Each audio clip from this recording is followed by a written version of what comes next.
Hi, LifePoint. This is Michelle Price, and I'm so excited to bring today's devotional in the 21 Days of Prayer. Have you ever asked a young child what they want to be when they grow up? Many share outlandish dreams of being a veterinarian musician or a famous artist doctor.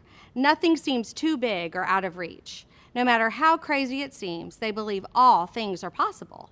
I'm not sure when that mindset changes, when the reality of life is whispered into their ear, and when the dreamer becomes a realist. I think the same thing can happen to our faith. Our childlike belief in the impossible lessens, and our prayers for big miracles are quieted. The reality of life unrequited requests or even the opinions of others dampens our belief in big things.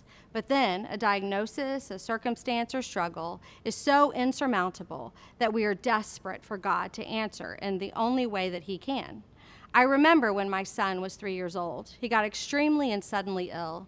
We went weeks without any answers. Our rambunctious, talkative, curious toddler couldn't even walk without vomiting and excruciating head pain.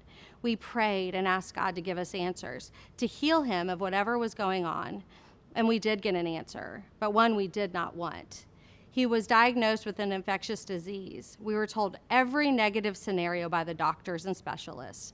The prognosis was very grim, and phrases like irreversible damage and fatal were spoken in a matter-of-fact way. Our minds were reeling. We wrestled with our humanness, making us believe the facts, while our spirit was screaming to trust what we did not see. We were scared, so we prayed. We were uncertain, so we prayed. We were desperate, so we prayed. We cried out to God, and others came alongside us and joined us in praying big, bold prayers. Prayers for complete healing, for the damage to reverse, and for him to live a full life. The facts said one thing, but God had other plans. Plans to provide a miracle, to shock the doctors, and to prove that He specializes in the impossible. In that moment, I wanted to be a dreamer. I wanted to pray and believe big. In 1 John 5:14 and 15, it says, "This is the confidence we have in approaching God, that if we ask anything according to His will, He hears us. And if we know that He hears us, whatever we ask, we know that we have what we have asked of Him."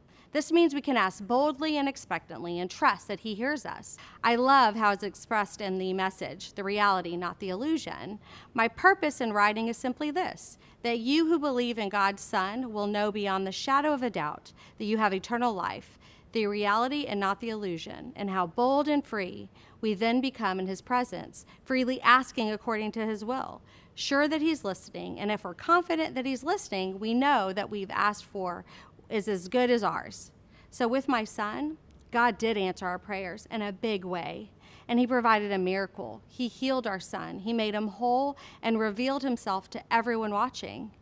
I really hope this example encourages you to pray boldly and courageously today, that you're reminded that we have a God who does not adhere to our limited ways of thinking. We have a miracle-making God who specializes in the impossible and who longs to hear from you.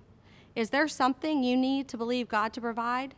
Spend your time today praying for those things and believe Him to provide big.